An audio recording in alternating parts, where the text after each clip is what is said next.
Okay, now that we've taken care of that, I'll call the meeting to order. And Vin, would you call roll, please?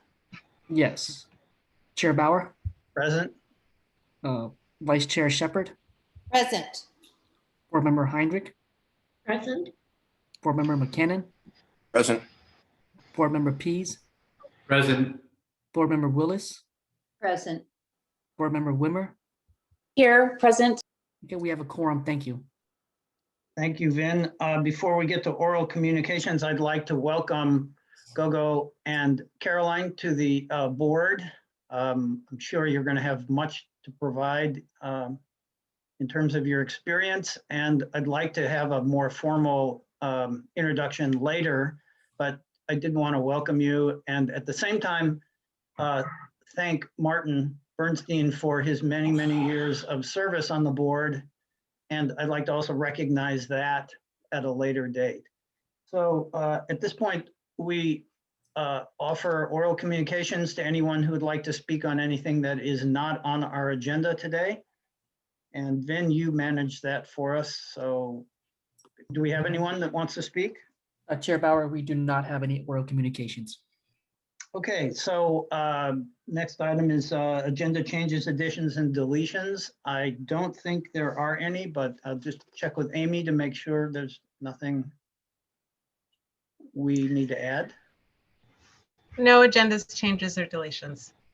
Okay, well then let's move on immediately to item number 1, which is the schedule of meetings. I think that's pretty self-explanatory.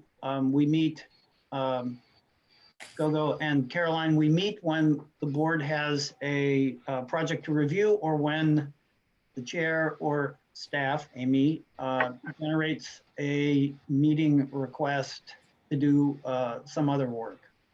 So you can see on page 6 of our packet the normal meeting dates, but we will not even remotely get close to meeting on every one of those dates. Amy, do you have anything to add about that?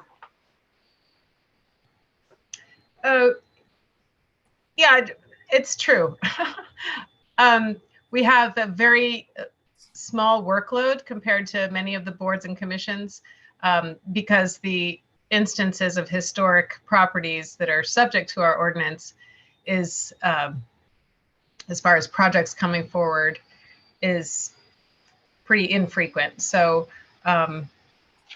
we do have what we have later on the agenda, the handbook, which maybe we can get into the work program at that time, because that is on the agenda today.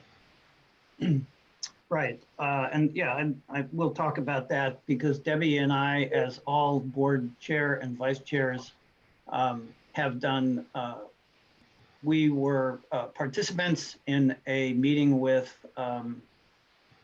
city manager and the communications manager for the city of Palo Alto, where they went over what is expected of us and what the handbook has to offer us as board members. So we'll talk about that later. So let's move on to the certified local government annual report for 1919 to 1920 period. That's item number 2. And Amy, I think you can take over. Yes. Let me share my screen. Let me say at this point that if you're not speaking, it's usually useful to have your computer on mute so we don't get background noise, and then just unmute when you're wishing to speak, or raise your hand either with the Zoom control hand or just raise your hand. Okay, and you still see yourself. Let me. Shocking. Yeah. View, I got to do the view. For some reason, things have changed on this system and I'm having a difficult time with it, but let me see if I can get to it. Okay.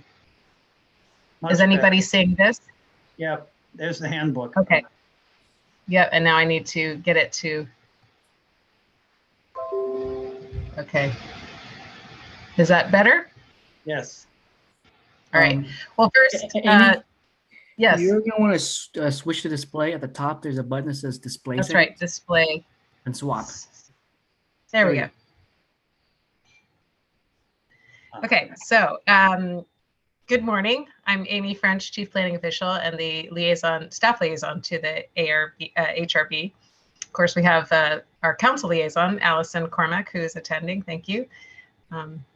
We have I did a quick little one slide for Martin because he has been here since I've been here at least, and I began in 1998. Just a couple of photos of him on field trips. So a big thanks to Martin Bernstein.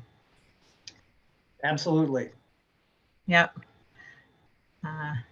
Let's see. And welcome to our new members. I just put a slide on our roles and duties with the HRB. And members Heinrich and Willis did have an orientation just recently. So they're up to speed on all of the activities and roles that the HRB has, but here it is on the screen for anyone out there in viewing land that would like to know what it is we're up to here. Just framing that too, there are some notable comprehensive plan policies that the council adopted in 2017. And these are policies that we are actively implementing day to day in the Department of Planning to ensure that we are not demolishing California Register eligible. Let's see, I switched forward somehow. California Register eligible properties. So that's quite a program that keeps us very busy, as you imagine, with a lot of properties, bought and sold in Palo Alto, residential properties in particular. These are some other comprehensive plan policies. These are basically, these are the same as the ones I just showed. Those were, these are the policy wordings themselves. And then these are ongoing and pending. And then we have some future year goals for policies related to historic preservation. And it's a broad set of policies. It includes reassessing our historic preservation ordinance to ensure its effectiveness. So I guess this is later on the agenda. I did a quick slide on that. So we'll wait to talk about this slide, but it does include a work plan. So, I presented a slideshow back in February, end of February, when we first talked about our CLG reporting period. At that time, we didn't have a date about the deadline, but that is the end of this month. So now it's timely. There's really no action related to this report. It's an informational report. I do thank all of the HRB members that provided descriptions of the trainings they attended. So hopefully I've captured that properly in the informational report. Please do check that if you haven't already. But I think I captured those as you had sent descriptions to me. This is just basically the 5 meetings we had this year and the items that we had on those agendas, and the fact that we did get 2 awards for our ICLR guidelines that were prepared in previous years. I'm in a public hearing. Let's see. And these are just some questions that can be, Zoe, I'm in a public hearing. Okay. I'm on camera and I'm speaking to a whole group of people here. So sorry. Yeah. Hopefully everyone's had a chance to read those and not look at the family drama. These are some areas that if the board wishes to discuss, perhaps when we get to our discussion on our work program, I can bring these back. I think that's pretty much, oh, and these were the goals that were the past goals, just for the new members to see.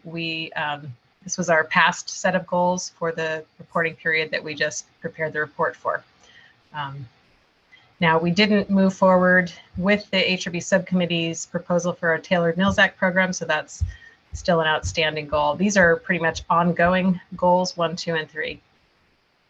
I think that's about it. We had the 5th goal from last time, which was tracking the demolitions of potentially eligibles. So I don't know that I've updated this for this review period, but basically you can see that the goals are not, too much of a stretch. But that Mills Act program is one that the board may want to talk about. I'm going to end the show now. And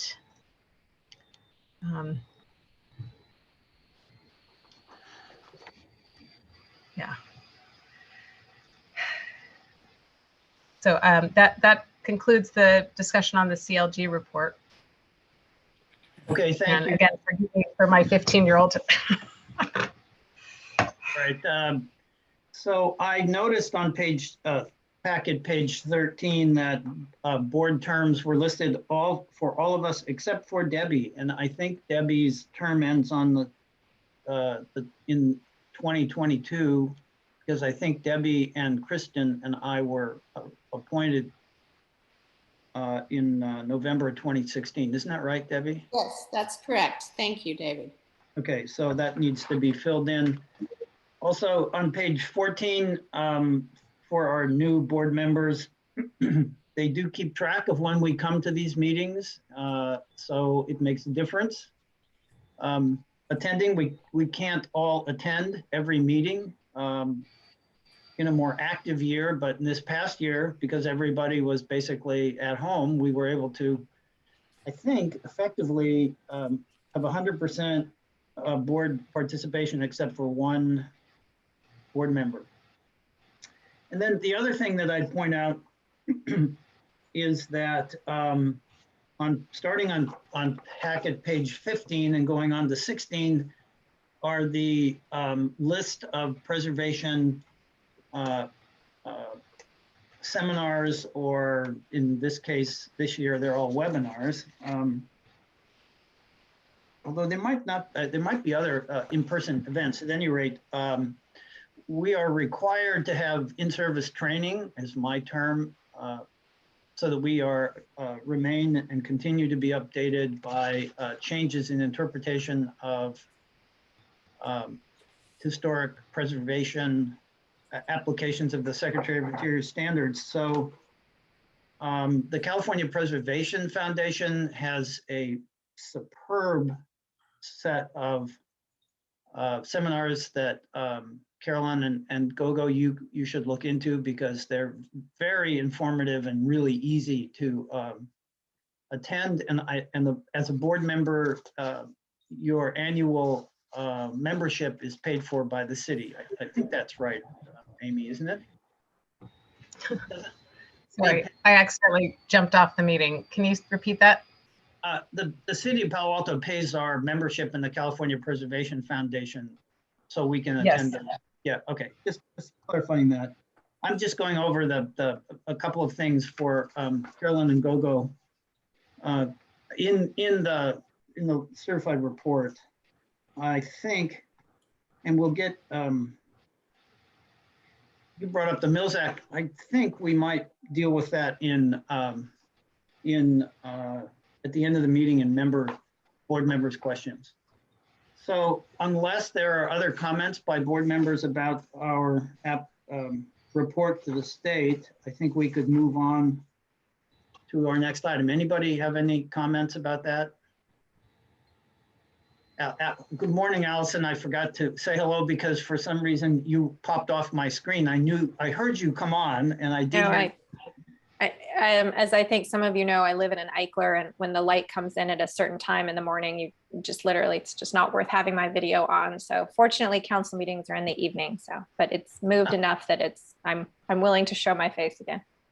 Well, yeah, anyway, welcome and glad you could attend this morning. So let's move on to item number 3 on our agenda, if there are no further questions on item 2 or comments. And that's the new handbook for boards and commissions. As I mentioned earlier, Debbie and I have attended 2 different seminars provided by the city that explain this. And I certainly hope every board member here has read this. And of course,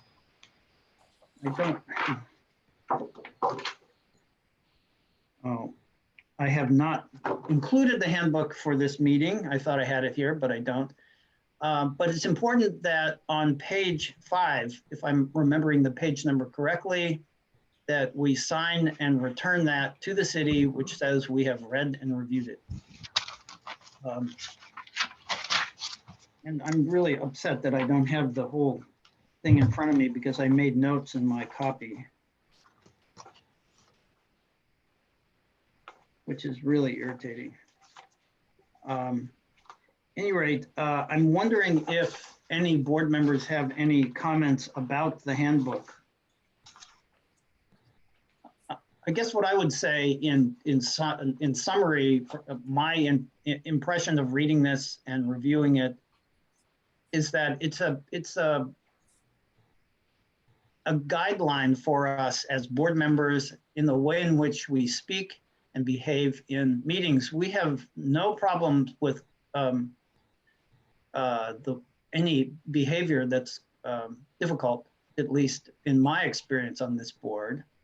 But I do know that there are other meetings that do not have the same kind of respect and decorum that we share here. But also, I thought it was important to listen to a discussion of the ways in which language can be used in a normal daily fashion that actually is unpleasant to some people. And I'm not being very articulate in describing this, but very small examples of everyday behavior can actually be interpreted as a slight or a diss by people. And Bob Wenslaw, who's on another commission with me, wrote in the Palo Alto Daily about a simple thing he experienced. He's head of the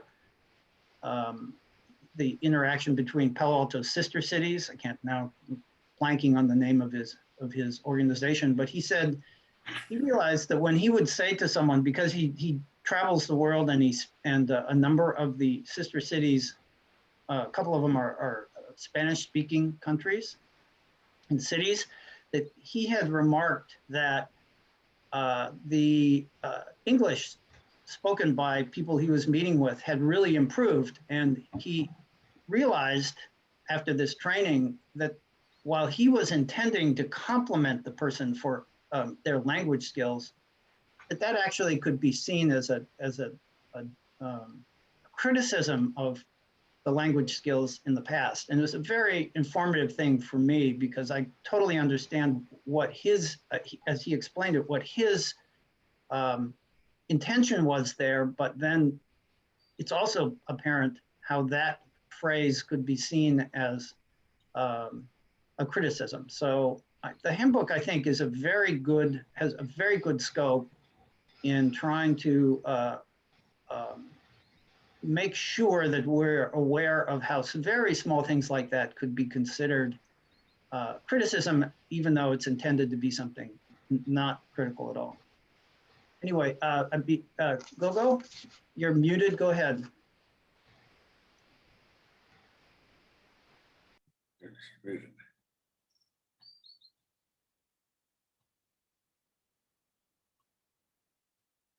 Should be the lower left corner of your screen. It's a little microphone down there.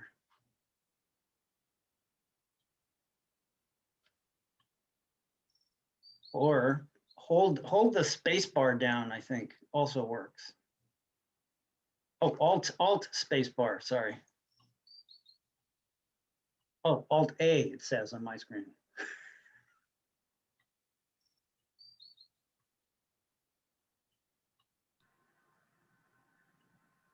Can you see me? Can you hear me? Yep, there you go. You're on. Okay. I have a question on the handbook. There's no date. Huh. Maybe Allison, you or Amy, do you have a sense of the date? I mean, I guess it's effective. My understanding is it is effective the day that the council passed the ordinance or whatever they did. Is that right? Yes. Okay. And I'll just say, since I have the microphone for a moment, it is intended to be a living document. So this was our first pass at it. And to the extent that any of you have suggestions about improvements, please share those with, I guess the best way to do it is to give them with Amy, Ms. French, and that way we can incorporate them when and if we do a new version. Okay, I had signed the document when I joined the board. So was the document I signed this same document, or do I need to sign another one? I signed it about 2 weeks ago. Okay, Uh, did you, Go sorry, ahead. so we can coordinate with this offline with Vin or myself to, if you want to take a snapshot of what you signed, I guess we can keep those in a file. I don't know. We Oh, haven't signed sorted digital. through. Yeah, it was a digital signing. Oh, okay. Oh, I see. So you worked with the clerk, perhaps? Yeah. Oh, okay. Fabulous. So is it the right document, or is this a new one? I imagine it was the right document. It's since November 30th. It has not changed, to my Okay. understanding. Okay, great. Thank you. Thanks. Yeah, but Vin, maybe since you're in the background, you could manage this, and as in a week or so, send emails to various people who have not sent in those documents. I think Carolyn and Gogo probably signed that document when they came on the board, because that was part of the orientation materials that came for their orientation came to me for their orientation. The work the work program or the work that we intend to do as a board is slightly different than other boards because the Historic Resources Board and the ARB are reactive boards. We are reviewing things that people bring to us. We don't have very many work projects except for the Mills Act. And I'd like this year to try to get back to that, but we'll talk about that later. So our work plan is relatively straightforward. And I appreciate, Amy, you putting that together. I was going to talk with you this week, but got distracted by other things. So I think, go ahead. I think with our CLG report that we have to prepare every year and submit to the state, we kind of have a leg up on this activity as far as touching base on how many meetings we had and the work of the board. One thing that we don't send off to the state that is kind of new with this work plan is how information on equity in the work. That's one thing that the state doesn't ask us to comment on, at least as of yet. So that's one thing we could discuss, as well as, yeah, I'm just looking at the fact that we have in the past had joint meetings with the City Council where we go over our work plan and the kinds of things that, and usually how that works is we will meet with the mayor and chair of the HRB. It didn't happen this last year for obvious reasons, but and to discuss what we would like to talk about in a joint meeting with the council. And so hopefully this coming year we'll have the opportunity to do that. Typically the city clerk will send out the dates, or the months that we might be meeting with council. It's been quite a busy agenda, and right now we're in budget season and all. So hopefully we'll take up that discussion in the fall. Okay, I think one of the most important things that was stressed in the handbook is that board members come to meetings having read and are prepared to discuss the issues that are raised by the items on the agenda. I think we're pretty good at that, but I just want to remind people to do that. Sadly, Martin was one of the best at reviewing the projects and catching very small things that I think were significant to our discussion of any decisions. I will use the example of the last meeting Martin attended, where he offered a very useful suggestion about the windows that were being added to the building. I think that made the building and the project better for that. And so I'm going to miss that and expect and hope that the rest of us can pick up the slack that he's going to, that we're going to miss from his not being on the board. Any other comments by other board members about the handbook, or? I'm not seeing any. Allison, did you want to say something? I'll just say that I was one of the 2 members of the ad hoc that worked on it. And it really is intended to make the experience more professional and rewarding for everyone who participates. So again, if there are suggestions, please share them with Amy. Yeah, that's it. Great, thank you. Amy, maybe this would be an opportunity to look at the work plan that you've prepared. Can you go back and pull that? Sure, screen let me upload that.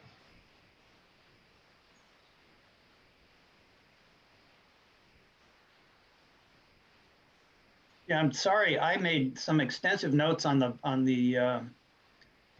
handbook and then did not bring them into the meeting today. So I don't know where they are. I thought they were with all my other materials for this meeting. So I'm embarrassed to say that I'm unprepared. Oh, I guess. Pretty bad. Sorry, I need to do the thing with the display. Give me a second. Okay, so this was just my snippet of the staff report that talked about the work plan, and I just highlighted just now this information on equity in the work, because I think that is something worth talking about.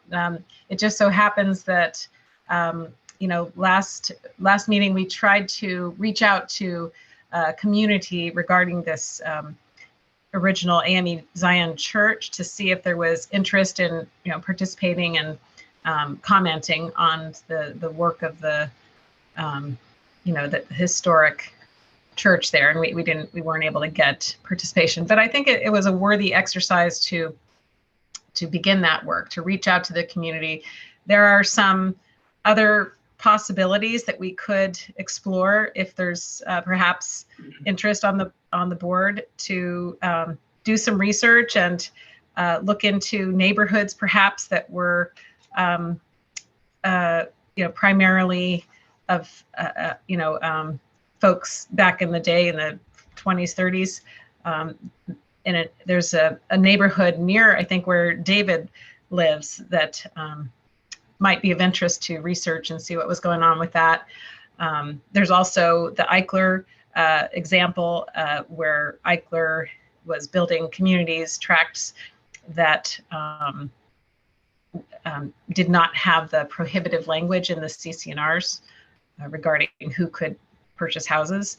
So I think that's a worthy exploration for understanding the history of our community here. There's some not so great parts of our history as well. So I think it's an important thing to understand how our community grew, you know, the physical environment representing the people who lived here. So that would maybe be my contribution to that thought. Okay, I'd like to focus the board's attention on the last line. If new issues arrive during the year, work plan should be amended. It's my impression, and please correct me if I'm wrong in this, that if something comes up, we don't have to go to the board, the council for permission to review it, but we just have to notify them that something has come up that's outside of what our work plan is. Is that, Amy, your and Allison, your understanding of that requirement? I mean, I can respond to that. Sure, I think that's what that says. If you just take it at its face, you know, we submit a work plan the second quarter of the year. We're in the second quarter now. We'll share the work plan with them that we have in our CLG report, and then if we change that, we can let them know. For instance, if we decided we were able to submit that grant for the the modern era context statement, which, you know, is on ice waiting until we have resources, we could let them know, oh, by the way, we submitted that. We won't know if we're going to be awarded the grant, but that would be an example of, you know, changing what's on our plan for the year if we were to get a grant. Sure, May of I add something, Chair Bauer? course. All right, so when we were putting this together, and obviously each board and commission is a little bit unique. It certainly was never my intent, and I don't believe it was the council's intent that, you know, anytime a project came to you, you would need to tell us about it if it hadn't been on the list. The idea was that you would say, what are the things we're working on? That was weird, saw myself twice. Sorry. In the short, medium, and long term. So, you know, a few of the things you've talked about today, it's really not intended for your day-to-day work. It's more like, is there an objective we have for the main year? And it's really just intended to be informational. We have occasionally gotten into situations where a commission feels they're not able to take something up because council hasn't directed them to. So it should be a low level of difficulty, should go on, probably it will go on consent. It'll really be an informational item, and that way, you know, the community is aware. If you know, you want to take up one of the things that Ms. French mentioned, it's not intended to prevent you from doing your work. It's intended to share information, and also help in case there's somewhat Board or Commission is headed down a direction that the council might not think is appropriate. Then the council can decide to pull it from consent and have a discussion. So I realize it's a change, and we'll just see how it goes. But I know one of the things we learned in the survey is that many board and commission members felt very disconnected from the council, whether it's their liaison didn't attend, whether it's there hadn't been, you know, the yearly review, whether they didn't know how the process worked. So it's intended to foster more understanding on the part of the council of the work that you're doing. So hope that's helpful. I think it is, and I just follow that with the obvious comment that last year has so disrupted everything that the city does and that we do as individuals that I think this year is kind of the test run for this, just because of the you know, the backwash from the pandemic, and we're not out of it yet. So maybe by next year, we'll actually have a little more experience with this, and it'll be a somewhat more a smoother ride. Let me say that. All right. Anyone else have any comments about the handbook? Well, in that case, so Amy, we need to have the work plan into council before, well, we don't have a next meeting date, so I'm not sure. So maybe we do this with an ad hoc subcommittee? We could have a subcommittee, but I don't think it's a hard and fast, right? We just are doing these.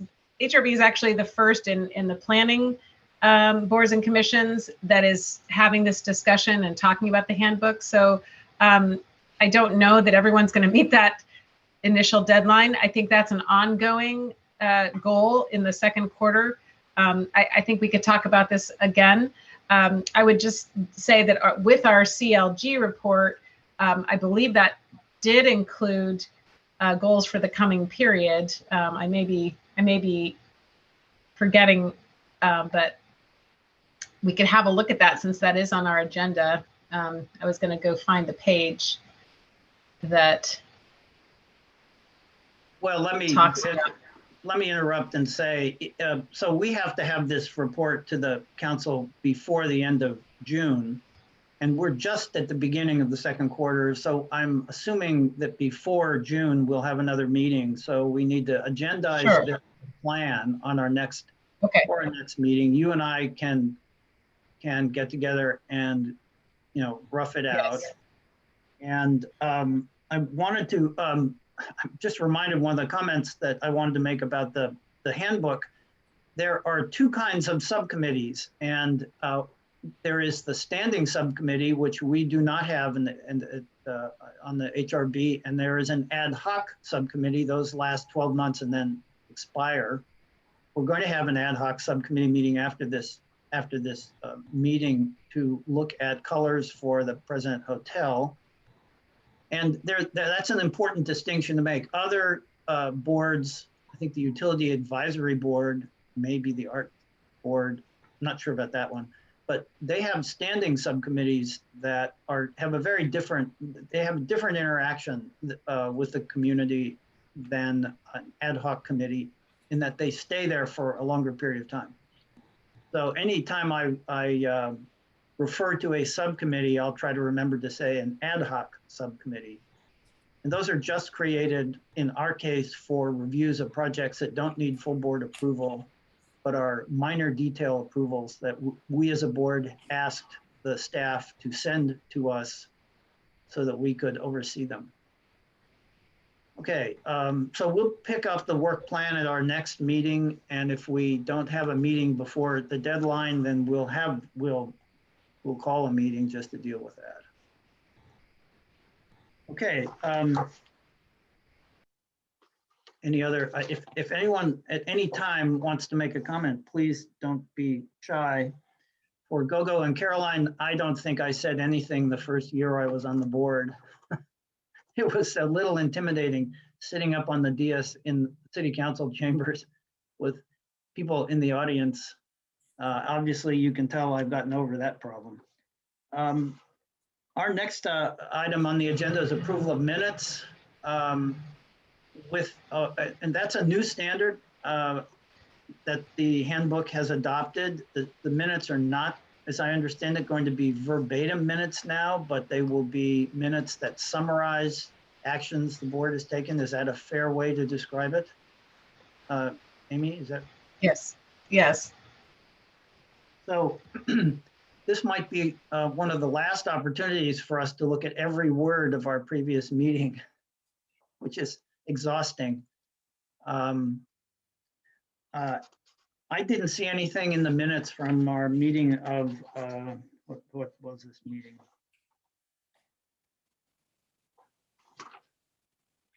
February 25th that I saw that substantially deviated from what we discussed. Did anybody else want to make any corrections or additions?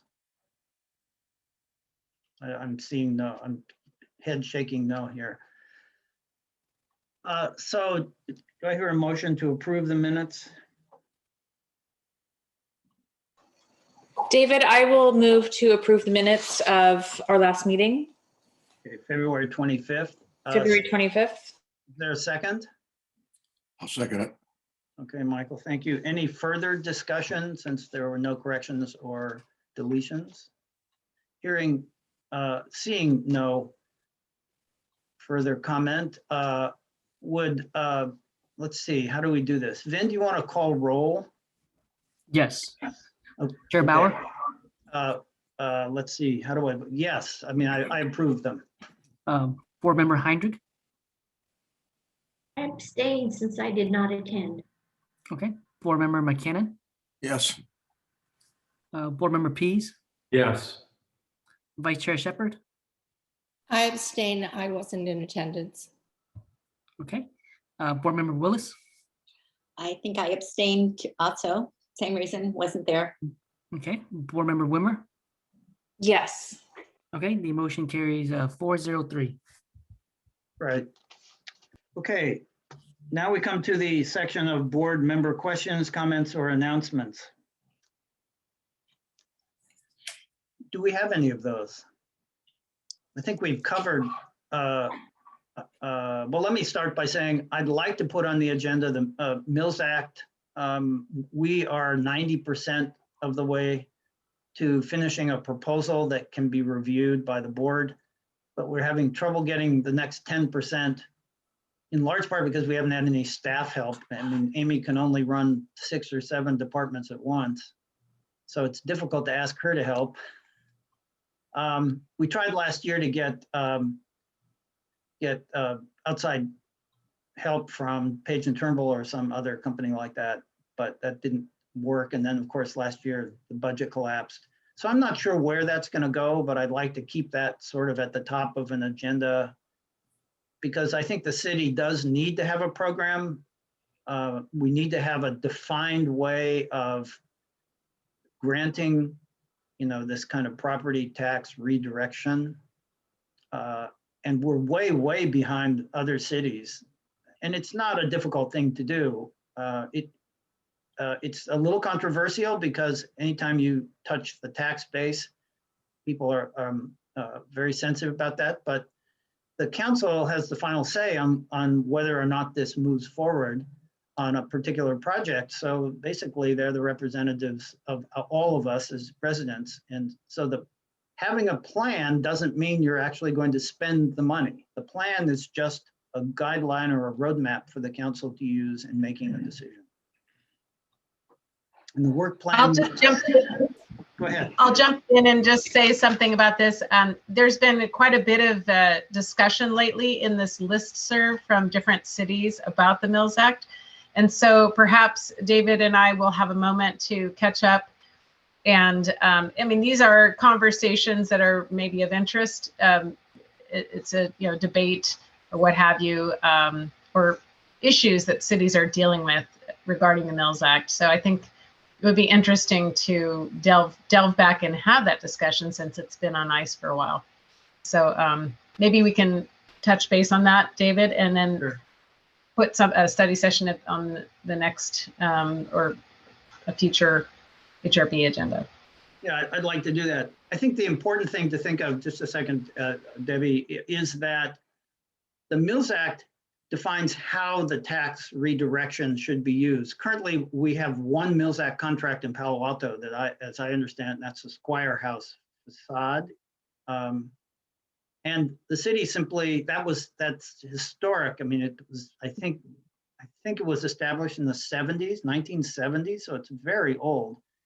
And the city gets nothing out of it because the city owns the facade of the building anyway, as I understand it from Steve Elmsley.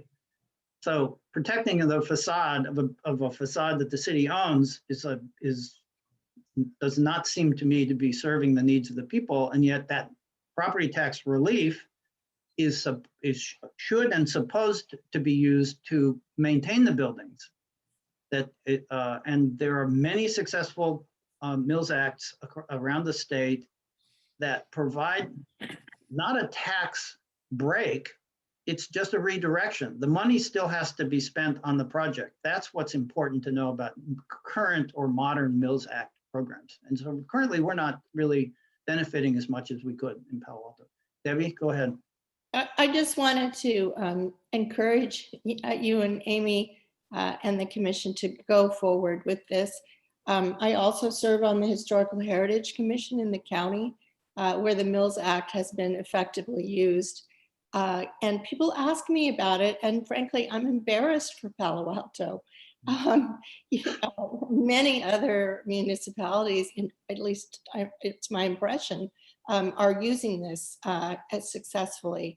And so I think it would be great, especially you've already put some work into this. So it would be great if we could go the next step. Thank you. Yeah. Good. Okay. And David, I also wanted to mention that, we obviously put a lot of extra hours into our work with the Mills Act. And I think half of us, you and I are the only two left of that original committee. So if I can be included or contribute at all, please let me know. And also one thing I think of is, I have friends, and Debbie, one of our board members, is one who has a historic house. And I think some of the community members simply don't even know about the Mills Act. I think our outreach would also be to educate people and tell them that this is something that could possibly benefit them at some point. So it's not only establishing the program or making the program is roughly established, it's making the program available for Palo Alto residents and reaching out to those specific residents who could possibly benefit from it. good point. Amy can verify that at one point, a year or maybe more than a year ago, the tax assessor told, I guess, contacted Amy and told her that there were 5 Mills Act contracts or some number of Mills Act contracts that should not have been granted. So there is a, you know, you want to briefly fill in on that? Sure, yeah, so we had a number of properties that had covenants placed on them, and the county misinterpreted those as Mills Act contracts. And so they were giving tax breaks to those properties. And then the error was discovered, and that was a difficult scenario for those property owners that suddenly had their taxes, Increased. past due Yeah. for a 5-year term or something. Yeah, I remember that. That's not something that, and that was all done by the tax assessor's office. Had nothing to do with the city staff or anything that the HRB did. Correct. So, all right. Very awkward. And if there are, Mike, I had Oh. just, go ahead. thank you, Chair Bauer. Thank you. I had just a comment on this Mills Act situation, which has been ongoing for years and years, and with this with the city. I think probably we could well use a summary of what Mills Acts are occurring in other California cities and the successes or the failures that they might have had. Maybe that would be an educational tool that we could use to bring to council, to show them that we, you know, where we stand on it compared to other cities that have viable historic preservation programs. Yeah, absolutely. And so that's why we should just flesh out the last 10%. There are going to be lots of questions to answer, and I'm expecting everyone will have opinions about how to move this forward, so we could actually get something official to the council. Carolyn, I'm sorry, I didn't see your hand until after I called on Mike. It's Go ahead. okay. So I have a question and I have a couple of comments on our goals or my goals. So one is, if somebody applied for a Mills Act now, is that possible or not possible?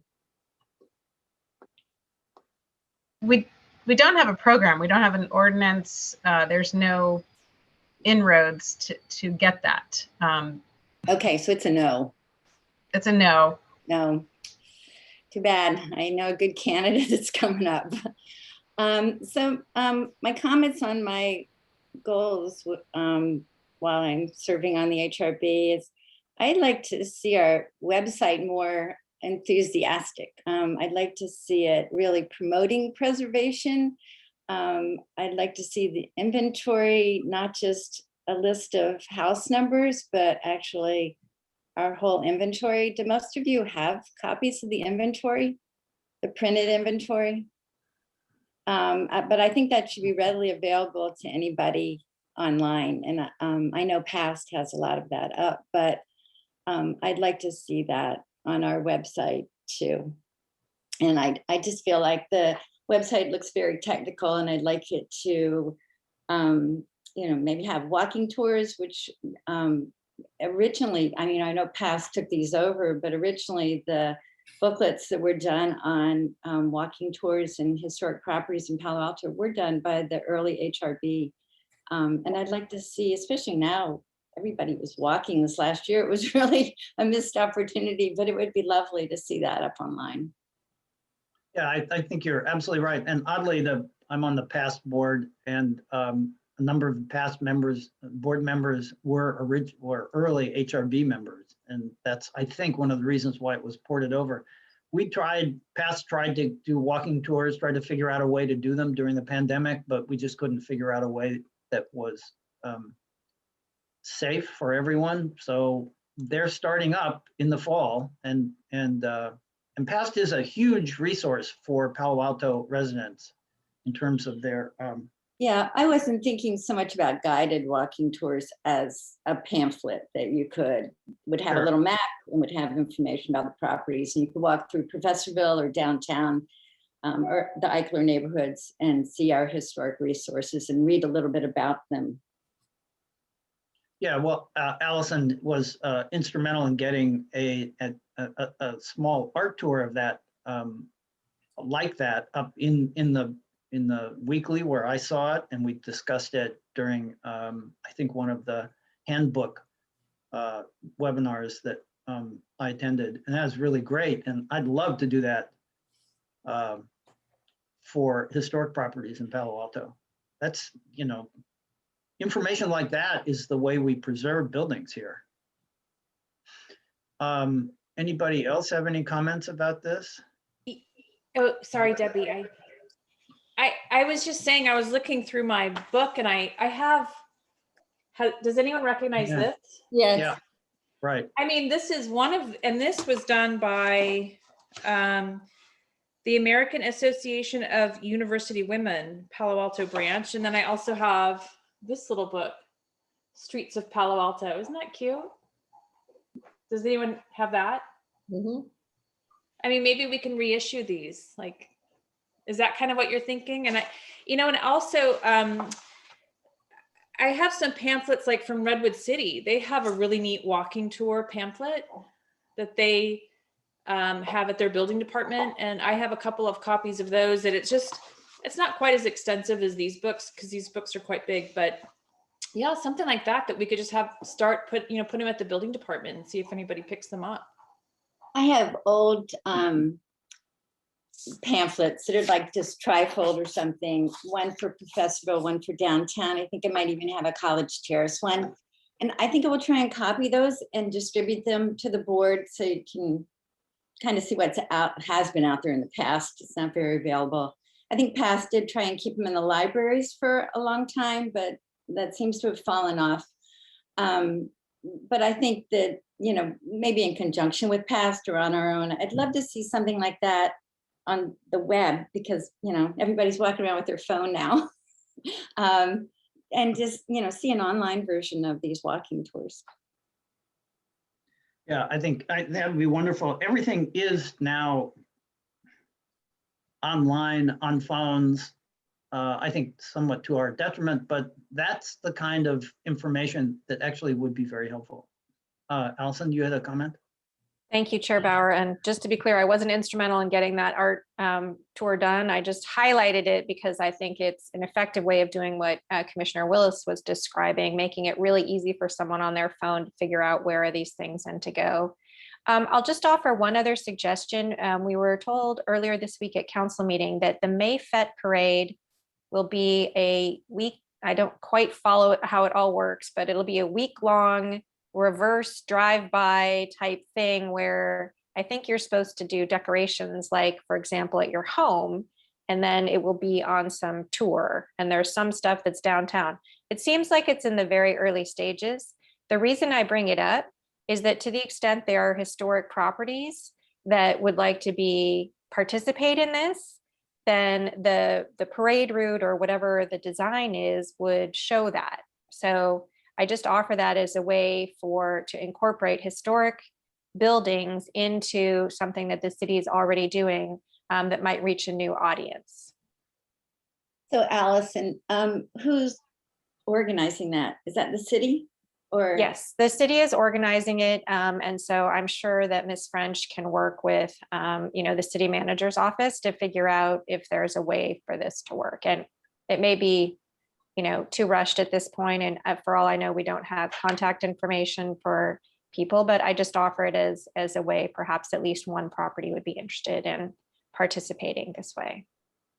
I can imagine Reach out to the special events committee leader and see if there's a way I can see what the route is. I don't know if they've already established the route or if it's in process. I don't know either, but I think that there's an opportunity for people to volunteer to be on the route. So anyway, just one option. So the route used to be start at High in University, go down University to Webster, and then turn south on Webster and end at Addison School. I don't think that's the case anymore. I think it ends at the park, doesn't it? Well, they're actually not a parade this year. It's called a reverse parade. So rather than everyone gathering and going in the same place, you will do this in your car. I think they probably should have also said bicycles, but whatever. And so you will get like, instead of people watching you parade, you will drive around town and look at things that people have put out to see. Anyway, I'm not describing it well because I don't have a great vision of it yet and it's early stages, but I'll just suggest that if there's a particular, building, then this might be an opportunity to, maybe it's the AME Zion Church that the group talked about last time. That might fit with the equity work, et cetera, an example. Anyway, that's enough on that. Just an idea of a way to, since the city will already be promoting sites around the city. Debbie, you had a comment? Is there any reason why we couldn't have them just plug in everything that's on the inventory on that route?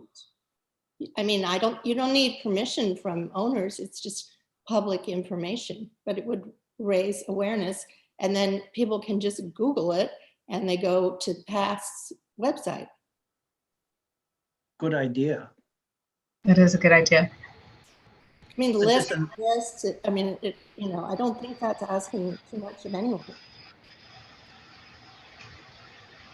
Well, Certainly, we can grab some images from that past website that has the color photos of the inventory properties, the homes, et cetera.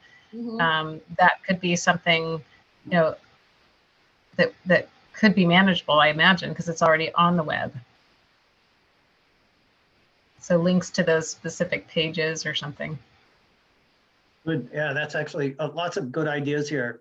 Thank you all for suggesting it. Thank you, Allison, for pointing that out. I'd totally forgotten about the Maid Parade, along with lots of other things. Debbie? David, I just wanted to add one other resource that's already out there.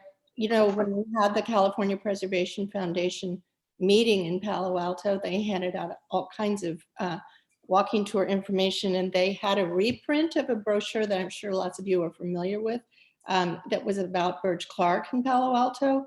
And my husband and I spent days during early COVID walking, Right. because it hasn't been updated, so there's a couple of things that don't exist anymore. But I mean, as we all know, there are really a lot of them. Anyway. Okay, if there are there any other comments? We should probably let those of us at work, I'm not in that group, get back to work. I'm not seeing any other any hands raised or any interest. So if there are no further comments, well, wait one moment before I adjourn the meeting. We do have a subcommittee meeting after this to review the President Hotel colors. I'm on that. Debbie, can you do that? Yes. Okay, and Amy, do we have anyone else that volunteered?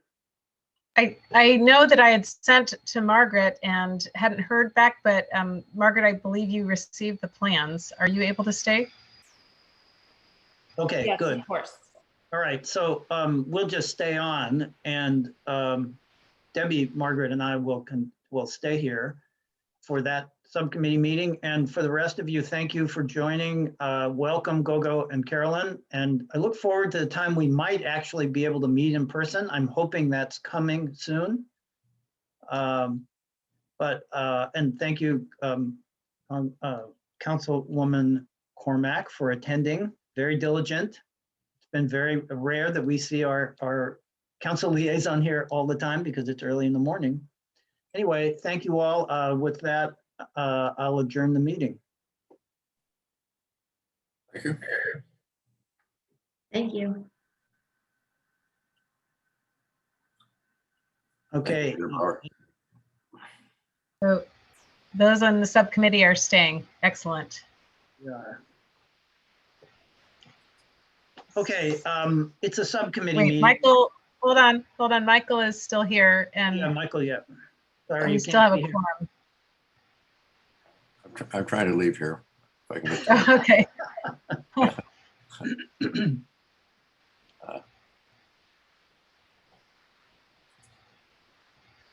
I don't know why this is. Usually it's a big red button on the bottom right for me. Yeah, me Yeah, too. I lost my screen, my main screen. Oh. Well, let's see. So I'll just, I mean, we haven't technically started yet, but I'll just say that Claire Raybold is here. She's the project planner for getting this through the subcommittee. And then we also have a couple of members of the applicant team. And we can't really start again because we have a quorum. But I'll just thank Claire for picking this project up and bringing this forward. Just in the past, I'll say generally, not specifically about this project again, because we still have a quorum, that we have done site visits in the past to look at things like brush outs. Okay, I think we can, yeah, we're good. We can start the item. Okay, so let me start, Amy, by saying I'd like this, because it's a subcommittee meeting and we would normally do this in person. This is informal. The only kind of formality is that wave your hand or say something if you'd like to make a comment. Do you have any other things to say, Amy? Otherwise, I turn it over to Claire or whomever on the team wants to start it. Sure. I guess it's awkward. We're still recording, even though it's informal. I see the little blinking light. Maybe when then. Recording? Well, I mean, I guess I'm not sure. In the past, when we've had subcommittee meetings in the chambers, the public was welcome to stay. So in some ways, even though it's informal, maybe we keep recording because it's, I don't know, access for the public. Yeah, I don't have a problem with it. And finding a recording like this on the Palo Alto's website, current website, would be virtually impossible for anyone. So Yeah. Anyway. Well, it was, the President Hotel did have some controversy over the project. So I don't think it's a bad idea to have a recording of this. So yeah, I'll let Claire jump in. Yeah, so thank you, board members, for sticking around for this. I kind of leave it to you in terms of how you want to address. We can either go through just starting at the beginning and go through each item individually. I don't know if there's certain items that you feel are sufficient and don't need to be discussed further. Do you want to just kind of start from the top and go through? Sure. Why don't you do that? Let's see. We don't. Okay, so we're on page 51 of our packet. That's where the I'm seeing a list of items, but Claire, why don't you just bring them up in order, in whatever order is convenient, and then we can jump in at the end or anytime if we have other concerns that aren't covered. Sure. So there are 5 items that we're going to discuss today. So the first item was provide details regarding the proposed new tile on the University Avenue facade. So the applicant is looking to replace existing tiles in kind to the extent that they need to replace. And they have found the original manufacturer of the tiles, and they plan to use that Stonelight tile to recreate the any tiles that they need to replace. So we have some pictures in the plan set of the original tiles, and that is their plan. I don't know if Alex, you want to add anything to that? Or Gino? Yeah, hey, good morning. And nice to see everyone again. So yeah, we have been in touch with Stonelight, who acquired the original tile manufacturer that did a lot of Birch-Clark's buildings. And we've got a couple of non-historic storefronts that we are going to be restoring to the original historic condition, and Stonelight is going to be manufacturing those tiles to match the originals. And we also have a couple of areas where, due to the seismic retrofit that we're doing to the building, are impacted. And again, we'd use stone light to replicate the historic tiles. Gino, do you want to add anything to that? Good morning. Yeah, the intent is obviously to match the historic tiles on some of the storefront bays that exist there today. That what we're trying to do is match exactly what's there, as well as replace some of the non-historic storefront elements. There's some aluminum mullions and glass storefronts that we're going to replace with something more historically correct, and also replace a door at the tobacconist. Currently they have a Dutch door. We're going to replace that with one that matches more according to the historic doors as well. So if you can let me jump in here, if we're doing an historic restoration, then exact replicas of the tile would be allowed. Allowed's not really the right word, but would be acceptable because you're trying to recover, replace later modifications with the original. So I would think that this plan is perfectly acceptable from a historic resources standpoint. And I'm astounded that you actually found the company who did this. I mean, that's really incredible on a building that's 100 years old, or almost 100 years old. But I'm wondering if Debbie and Margaret have any other thoughts about just the tile for now. I just wanted to ask quickly, the photos that are depicted in our packet of the historic tile along University Avenue, is that the intact tile? There's nothing wrong with that, and we're using that as an example, or is some of this tile actually needing repair and replacement? No, that's the intact tile in place that we're trying to match. I see. Okay.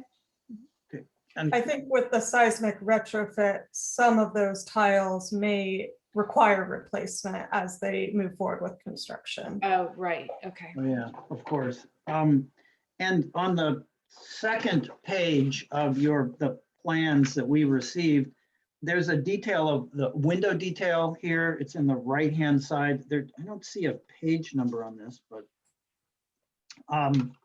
I presume that this detail is the replacement window detail for the aluminum frames. Is that Correct. right? Yes. Okay. Good. All right. Thank you. That's pretty amazing.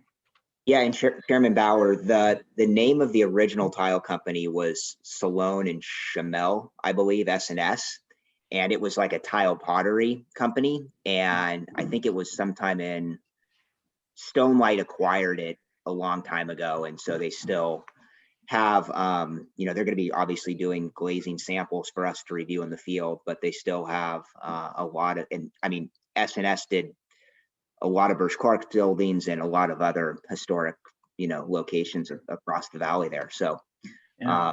Stone Light's the go-to for trying to replicate it.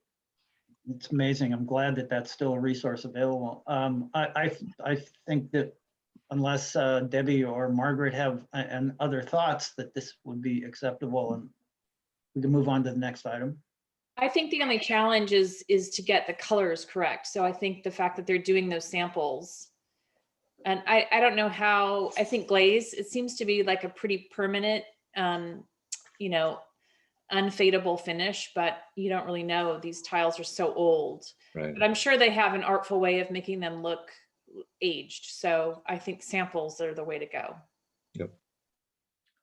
Right. Yeah. So okay. So just formally condition of approval 17A, I think we approve of your approach. So let's move on to 17B.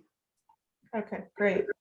So 17B is provide details regarding the proposed modifications to the 6th floor guardrail. This guardrail needs to be modified to meet building code requirements. So the plans show, what the new plan is for the addition of the guardrail on that existing balcony. So does the subcommittee have any comments about what's being proposed there? I think it'd be hard to see this unless you were in one of those rooms, certainly from the street, 6 floors up. I think it's a very appropriate and subtle addition to meet the code without distracting from the original railings. So, and it's painted, I gather. I was trying to figure out what the finish was, but I assume it's painted. Yes, it's painted to match the wood guardrail. Great. Margaret or Debbie, any comments? It's on the second to the last page. So it's obviously you're adding the top bar so it meets code, and that, Right. I'm sorry, did you say that's a metal material that's It's steel, steel? Yeah. yes. I mean, it looks like it has some kind of a step, it kind of steps in and steps out. I see it on the top, there's another detail 3. Right. What you're seeing are, it's a section through the guardrail cap, and the 2 horizontal bars, that's what's being cut. So that's, if you look at the elevation below on elevation 1, the 2 horizontal lines are what are continuous. And then what steps in are the periodic stanchions that are verticals that attach to the wood cap. So that's just to support it for spacing. Yeah, and are people actually going to be out on that balcony very often, if at all? It's accessible, you know, the It is accessible. doors, yeah, the French doors are operable. Yeah, Otherwise, you wouldn't need to do this if you couldn't get Right. out there. Exactly. I guess that's true. Sorry. No, Yeah, I'm not being critical. That's not a comment, Margaret, on your question, but I was just thinking the same thing when I was looking at this. And I assumed that because it was accessible, this is code driven, so. Yeah. Well, and also I know I have a lot of clients who they're really sensitive to how things feel. So, I mean, if the top rail is steel, it might not be as friendly to your touch because it's a square shape.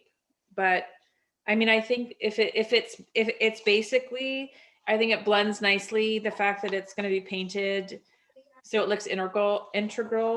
I think it should be fine. Yeah, Yeah, and I think I don't have a problem with it.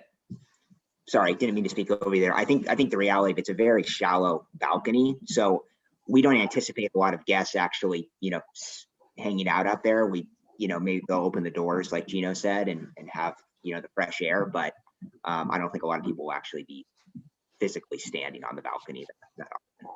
Sure. Yeah, I think it looks fine. Okay, great. Yeah, and I like the fact that it's clearly differentiated. I mean, anything would be differentiated from that, but this is, I think it's going to be just virtually invisible, frankly, unless you're up there. So nice job. Thanks. So I think we all 3 approve of this. Item 17B. Claire, 17C. Yeah, so 17C was provide color brush outs. They're not planning on doing actual color brush outs until they get to that stage of the project where they're actually, looking at painting and they've done the retrofit. So for now, to move forward the building permit, they've provided some color samples, which were put into that glass case. I don't know if anybody had a chance to look at them. There were some pictures also provided. And the rendering at the beginning of the plan set kind of shows, what it's going to look like. So we're planning, the applicant is planning on coming back. We'll provide an opportunity as we get to that stage in the project to look at the color brush outs if, the subcommittee is interested in doing that. But for now, they've just provided those color samples. So hopefully that addresses what the board is looking for, so that they can move forward with the building permit.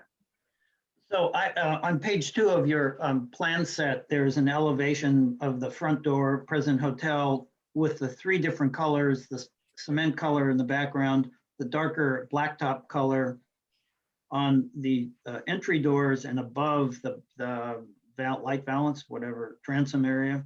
But what I was wondering is why the one door that you can see here that's not the entry door is colored southern vine, and the other side, while it doesn't have a door, the right-hand side of this elevation, well, maybe it is, but it looks to me like blacktop is the color that's on all, even the vertical window dividers. Am I not seeing that correctly? So I guess my question is, the blacktop, which is the darker, kind of close to black color, seems to go all the way across the building on the transom area and on the entry doors to the hotel. But in the only door we see here in this elevation, the lighter color, is that going to be the color of all the doors, other doors? That's correct. The PT3 Southern Vine will be all the wood doors on the ground floor other than the entry door. Yeah, okay, good. Thanks for that clarification. Any, Margaret, Debbie, any conversation about this? I'd like to see that this come back actually on the building eventually, but this is, I mean, I think this is in the right direction, and there might be some tweaking, but I don't, I'd like to see the cement, the building mass color, because it's hard to see that in this elevation. Debbie? Yeah, I agree. I just wish we were standing on the sidewalk. I mean, I do think, you know, the wall color of the building is the most predominant.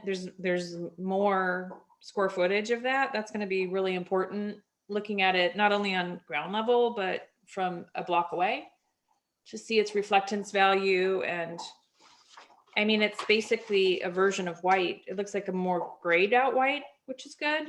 There's a lot of history about these Spanish Revival mission style buildings and Burge Clark buildings. I mean, that were typically painted this color, a variation of this color. I'm sure you're within the family of colors that, but like, I mean, I've been doing a lot of study on different white colors lately because there's so many whites, and white's so popular right now in today's architecture. And it's like, they're too white. I mean, white on white on white. And I think the reflectance value is way too high. So on an exterior where you have direct sunlight, you have to be really sensitive to how much, you don't want it to be too highly reflective. You really want a dark white. Right. But I'm sure that the brush outs will allow us to observe what kind of reflectance, because once you do it, and I would assume that the University Art building is a great example of what, I don't know what they painted that building, but that's basically a sister building. It's a Burge Clark building, and it has similar detailing. You might take a look at that, but, yep. And I don't know, I mean, I guess the accent door color, maybe you can just offer some background of your thought process on that. I guess, yeah, David brings up a really good point, because I think he's basically saying, why aren't the doors all black? But maybe you can give us some thought on that. Well, just first to address the white comment, I totally agree with you. And the other thing to keep in mind is white changes color throughout the day as the sun moves. Is, you know, the University Avenue elevation is roughly northwest facing, and so it will be perceived as darker in the morning and whiter late afternoon. So that's when we get to the point of brushing out samples on the building, we'll want to study it at all times during the day, and including the night, as we'll talk about lighting later. But that white is going to be critical to get right, and we definitely don't want it to be too white and too blinding. Even a very dark white does appear white when it's in full exposure to the sun. So it's a very tricky thing to achieve the correct color, but the Burge Clark buildings that you referenced in the neighborhood, they seem to have done a pretty good job of it. So that was our intent when we came up with this white. And it's hard to tell on screen or even in prints or even in the brush outs that we provided. They're so small, you can't really tell until you see it on the building. So we acknowledge that that's going to be critical, and we would love for your participation in reviewing them with us. The colors of the doors, what's seen on this page, which I'm assuming you're looking at the entrance door with the two storefronts flanking, it's only a partial representation of the entire ground floor. The ground floor is a 7-bay presentation with the entry door to the lobby in the middle. The 6 bays that have storefronts and historic tile, we wanted those to be something that highlighted the special nature of the main entrance with its marquee and its new grille work that we're going to be applying to the doors, and the color of that door being darker. We wanted that whole thing to be recessive since it sets back from the street, and the door colors for the storefront tenants, we wanted that to be a little bit more compatible to the tile family of earth tones, and the spindle work being darker helps to kind of highlight that. So that was our intent. As we get out there and we do some brush outs, we may want to tweak it some, but I think that was our original intent, and we think that that's kind of a good approach to how we treat the storefronts and their doors versus the hotel lobby doors. What's the balcony area going to be colored? That will be the Darker blacktop as well. blacktop, So, yeah. you know, the special spindle work, the woodwork, the balconies, that's all highlighted with the dark blacktop color. Yeah, I just follow on Margaret's comment that, you know, white and dark brown seem to be the only colors of how new houses built in my neighborhood. And it's a little monotonous to me, but that's just my opinion. I think, you know, this is paint. Paint can change over time. It obviously does, especially in the history of this building, but I think this is appropriate at this point to say, you know, move on, let's move on to the next item and we'll look at the brush outs. Debbie? I was just curious what the timeline is when we might actually be looking at brush outs. Alex, are you more closely tied to the schedule for when they would be painting this out? I would assume it's closer to the beginning of next year. Okay. Yeah, I've got the schedule right here, actually. So the stucco repair goes through January of next year, and then paint facade is well, this will be weather dependent, but paint facade is, yeah, scheduled to start in February. Thank Yeah, that's fine. I mean, you know, we have board members. This is an ad hoc subcommittee, and it will not extend beyond the end of the year by the new workbook rules or handbook rules that council has just established. But that doesn't mean we all won't come back. I mean, presuming that we're all on the board then. Well, that's I don't say that lightly. Anyway, so I think we're okay with this. Let's move on to the next item. Claire? Okay. So the next item was provide details of the arches of the lobby wall.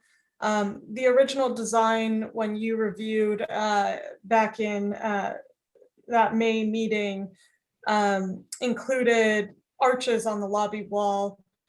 And I think there was an interest in kind of understanding how those correlated with the existing arches at the entrance, and you know, the other arch within the lobby at the stair balcony.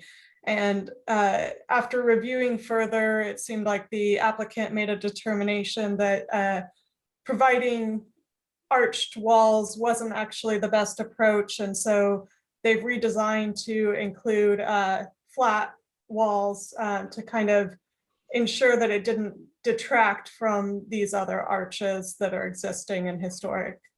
So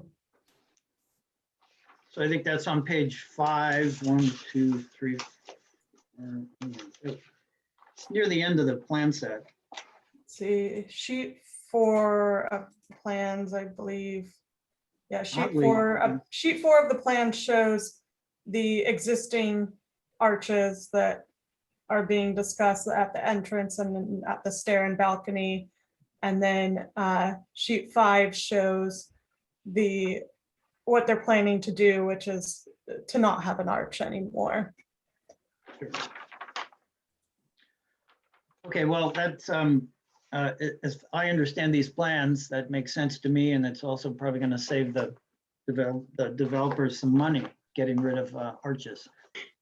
Well, it wasn't, the intent wasn't the financial side. It was an aesthetic architectural decision where, as Claire mentioned, detail 1 shows the elevation of the front door from within the foyer. It's a Romanesque arch.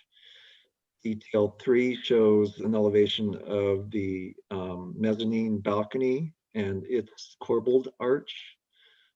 Detail 4 was the openings in question, and where we had previously shown more of a Tuscan arch with 3 different radial points. It got to the point where we felt like there were too many different kinds of arches, and it was not doing the historic arches any favors by introducing yet a 3rd arch. So this, instead of an arch, they're just squared flat openings into the lobby area. Yeah, I didn't mean to suggest that what drove this decision had anything to do with economics. I was just commenting that that's part of it. But I think this is a good decision from my perspective. There's no competition now, and there's no evidence that there were any arches there before. Is there? Am I remembering that correctly? No, there were no openings there before. Yeah. Okay. So I think this is a good, clean solution to the problem. Can I ask one question about that? Would you have considered putting some little corbels up into the square corners? The corbels that are shown in the 3 foyer south elevation? Just put some little corner details so it's not such a square, maybe just soften it with a little corbel. Well, Had you considered that? I'm sure you did. well, we looked at that. One of the issues was you can notice the height of the openings are higher than the mezzanine Right. corbels, and so that would have thrown some relationships off a little bit. And the other was, our intention has always been to preserve what we can that's historic, but where we're not able to do that, we're intentionally introducing something a little bit more sedate and modern as an approach to highlight the historic aspects. So that's where we felt this squared opening really does not take the attraction or The attention away. Yeah. away from the actual corbelled openings. Okay. All right. I think that's a good decision, and I think we're all in agreement with it. All right. Great. So there was one other item that we wanted to bring up, just because the applicant is proposing some exterior lighting. And we wanted to just raise this to the subcommittee because there wasn't any lighting proposed as part of the original design. And it's staff's interpretation that this lighting would be, minor changes. It is something that we can review at a staff level typically. We typically do look at, all the cut sheets and photometrics and all that. But we wanted to raise it to the subcommittee just to kind of confirm that it seemed like something that was a minor change that wouldn't affect the historic. And so we just wanted to get your input on that and our intent to approach this as a minor project that is reviewed by staff for these additions.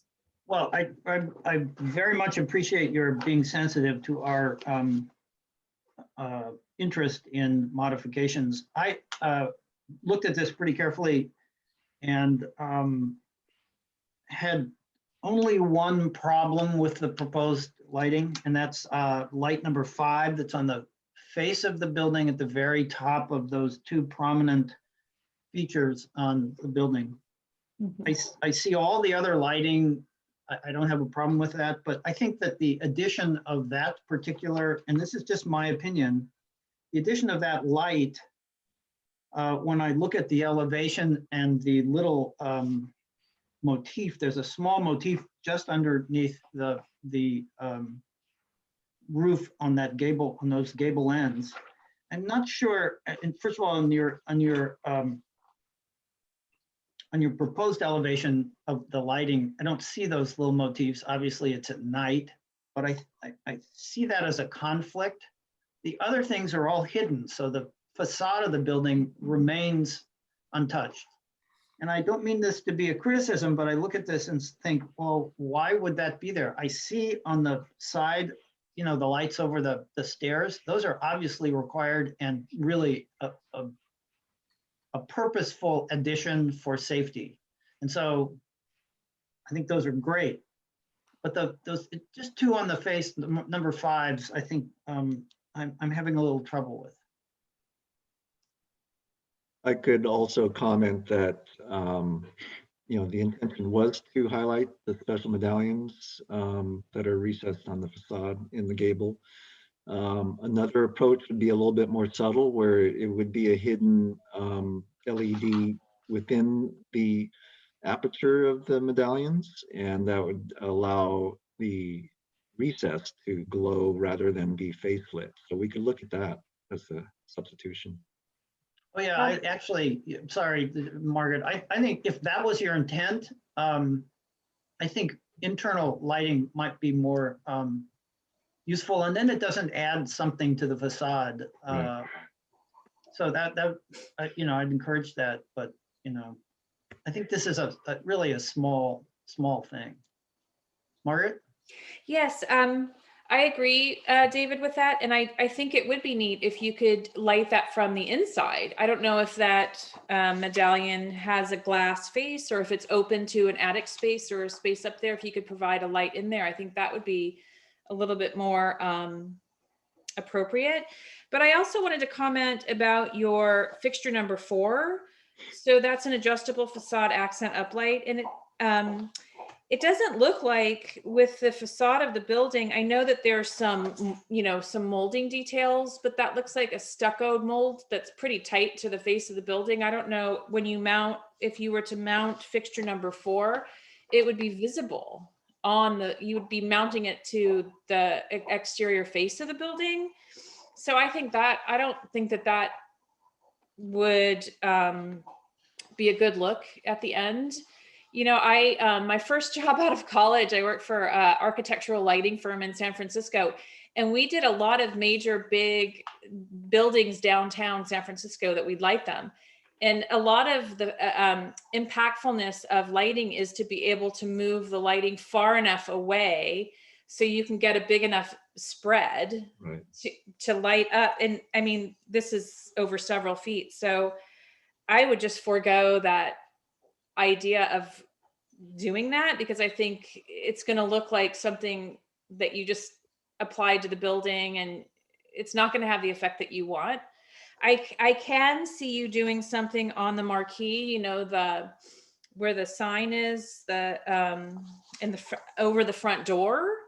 Like you could conceal some lights on top of that are far enough away from the actual surface of the building that maybe you could cross light, and you're not going to light the whole building, but maybe you put some really neat, you know, some light towards the center of the building to create kind of a focal point, and that would also accent the front entry. That I could see you exploring with a kind of a fixture number 4, but I wouldn't, where you have them located on your exterior elevation, I just don't think that's going to work. I don't think it's going to be effective. So I would just forget it. Yeah, actually, thank you, Margaret. I missed that. In looking at the lights in number 5, my thought was, well, this is adding something to the facade that, you know, obscures the what is basically pristine, a pristine building surface. So I looked at those lights, number 4 lights, even though I just didn't connect the fact that there's only a 2-inch plaster mold there. I thought they were concealed. So thank you for bringing that up. We could look at, well, first of all, the lighting design concept is less about illuminating the entire facade and more about highlighting some of the architectural patterning of, you know, where the openings are and what's solid, what's transparent. And so the intention is really just to graze vertically up the building with a subtle light. And also, you know, we understand that these fixtures, number 4, would be visible. They would be mounted onto the building at a point where you couldn't hide it from the decorative cornice element. We could look at a fixture that's a little bit more slimmer and lower profile. It would still be somewhat visible, I would say, and we would be able to preserve the lighting design intent here. But I don't think we could do it without having a fixture that's visible. I'm looking at your rendering on the first page of this package and wondering if any of that light would even work with the trees, because I'm reminded that in the summer, those trees grow. I'm sure you'll prune them back away from the building, but they'll still basically might obscure some of the lighting. And maybe a light more like the wall-mounted sconce, number 2 on the next page, which is part of your roof design, something like that inverted, which is not, I don't know, I'm not a lighting designer and I don't want to bribe the selection process here, but maybe you could find something that's like more concise. Although I think Margaret's point about adding this is the same as my point about adding ones above. Anyway, I don't